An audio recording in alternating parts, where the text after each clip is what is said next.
ഇറാനിൽ ഇപ്പോഴും തുടരുന്ന കനത്ത ആഭ്യന്തര പ്രക്ഷോഭങ്ങളുടെയും സുരക്ഷാ ഭീഷണികളുടെയും പശ്ചാത്തലത്തിൽ അമേരിക്കൻ പൗരന്മാർക്ക് കർശന മുന്നറിയിപ്പ് നൽകുകയാണ് അമേരിക്ക. ഇറാനിലുള്ള US പൗരന്മാർ രാജ്യം ഉടൻ വിടണമെന്നും മടങ്ങിയെത്താനായി അമേരിക്കൻ സർക്കാരിന്റെ സഹായം പ്രതീക്ഷിക്കരുതെന്നും ആ മുന്നറിയിപ്പിൽ പറയുന്നു. രാജ്യത്തെ പ്രക്ഷോഭങ്ങളും യാത്രാ തടസ്സങ്ങളും രൂക്ഷമായ സാഹചര്യത്തിൽ വെർച്വൽ US എംബസിയാണ് ഈ സുരക്ഷാ നിർദ്ദേശങ്ങൾ പുറപ്പെടുവിച്ചത്. സുരക്ഷാ ആശങ്കകൾ വർദ്ധിച്ചു വരുന്നതും ആശയവിനിമയ സംവിധാനങ്ങളിലെ നിയന്ത്രണങ്ങളും യാത്രാ തടസ്സങ്ങളും കാരണം ഇറാനിൽ ഇനിയും തുടരുന്നത് പ്രയാസമായേക്കും എന്നും അമേരിക്കൻ പൗരന്മാരോട് പറഞ്ഞിട്ടുണ്ട്. അതേസമയം മേഖലയിൽ സംഘർഷം നിലനിൽക്കെ തന്നെ നയതന്ത്ര ചർച്ചകൾക്കും വഴി തുറക്കുന്നുണ്ട്. ഇന്ത്യൻ സമയം രാവിലെ 11:30 ഒമാൻ തലസ്ഥാനമായ മസ്കറ്റിലാണ് ഇറാൻ US ചർച്ചകൾ നടക്കുന്നത്. ഏകദേശം 9 മാസത്തെ ഒരു ഇടവേളയ്ക്ക് ശേഷമാണ് ഇരു രാജ്യങ്ങളും തമ്മിൽ ഔദ്യോഗികമായ ഒരു കൂടിക്കാഴ്ച നടത്തുന്നത്. സുരക്ഷാ ഭീഷണികൾ വർദ്ധിക്കുമ്പോഴും നയതന്ത്ര ചർച്ചകൾ ഇരു രാജ്യങ്ങളും പരിഗണിക്കൂ എന്നതിന്റെ സൂചനയാണെന്ന് ഉദ്യോഗസ്ഥർ പറയുന്നു. ഇറാൻ ഉടൻ വിടുക, US സർക്കാരിന്റെ സഹായം ആശ്രയിക്കാതെ തന്നെ ഇറാൻ വിടാനുള്ള പദ്ധതി തയ്യാറാക്കുക എന്ന്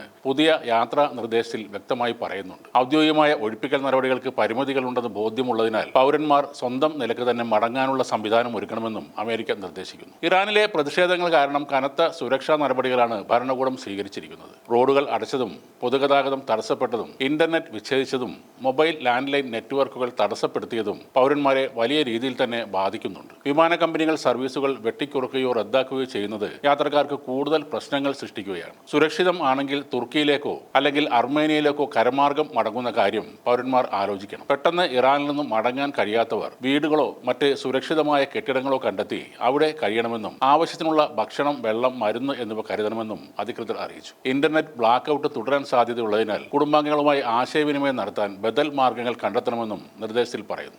US ഇറാൻ ഇരട്ട പൗരത്വമുള്ളവർക്ക് ഇറാനിൽ വലിയ വെല്ലുവിളികൾ നേരിടേണ്ടി വരുമെന്നും അമേരിക്ക മുന്നറിയിപ്പ് നൽകുന്നു. ഇറാൻ ഇരട്ട പൗരത്വം അംഗീകരിക്കാത്തതിനാൽ ഇവർ ഇറാനിയൻ പാസ്പോർട്ടിൽ തന്നെയാണ് ആ രാജ്യം വിടേണ്ടി വരുന്നത്. അമേരിക്കയുടെ പാസ്പോർട്ട് കൈവശം വെക്കുന്നതോ അമേരിക്കയുമായുള്ള ബന്ധം തെളിയിക്കുന്നതോ ആയ കാര്യങ്ങൾ ഇറാനിയൻ അധികൃതർ ചോദ്യം ചെയ്യാനോ അല്ലെങ്കിൽ തടങ്കലിൽ വെക്കാനോ കാരണമായി മാറിയേക്കാം. നിലവിൽ വാലിഡായ പാസ്പോർട്ട് കയ്യിലില്ലാത്തവർ ഇറാൻ വിട്ട ശേഷം തൊട്ടടുത്തുള്ള അമേരിക്കൻ എംബസിയിൽ നിന്ന് പുതിയ പാസ്പോർട്ട് എടുക്കണം. വാഷിംഗ്ടണും ഇറാനും തമ്മിൽ നിലവിൽ നയതന്ത്ര ബന്ധങ്ങൾ ഇല്ലാത്തതിനാൽ പൗരന്മാരെ സഹായിക്കുന്നതിൽ അമേരിക്കൻ സർക്കാരിന് ഒട്ടേറെ പരിമിതികളുണ്ട്. ടെഹ്റാനിലെ സ്വിസ് എംബസി വഴിയാണ് ഇപ്പോൾ അമേരിക്കൻ പൗരന്മാരുടെ ആവശ്യങ്ങൾ കൈകാര്യം ചെയ്യുന്നത്. ഇറാനിലെ ഈ പ്രക്ഷോഭങ്ങൾ പെട്ടെന്നൊന്നും അവസാനിക്കാൻ സാധ്യതയില്ലാത്ത സാഹചര്യത്തിൽ പൗരന്മാർ സ്വന്തം സുരക്ഷയ്ക്കായി മുൻകരുതലുകൾ എടുക്കണം. പ്രതിഷേധം നടക്കുന്ന സ്ഥലങ്ങളിൽ ഒരിക്കലും പോകരുത്. കൂടാതെ മൊബൈൽ ഫോണുകൾ എപ്പോഴും ചാർജ് ചെയ്തു വെക്കാനും കുടുംബാംഗങ്ങളുമായി ബന്ധം നിലനിർത്താനും അമേരിക്ക ആവശ്യപ്പെടുന്നു. നിലവിലെ സാഹചര്യത്തിൽ ഇറാനിലുള്ള അമേരിക്കൻ പൗരന്മാർ നേരിടുന്ന വെല്ലുവിളികൾ അതീവ ഗുരുതരമാണെന്ന് ചില റിപ്പോർട്ടുകൾ സൂചിപ്പിക്കുന്നു. അടിയന്തര സാഹചര്യങ്ങളിൽ വിമാനമാർഗമോ മറ്റോ ആളുകളെ ഒഴിപ്പിക്കാൻ അമേരിക്കയ്ക്ക് നേരിട്ട് ഇടപെടാൻ കഴിയില്ല.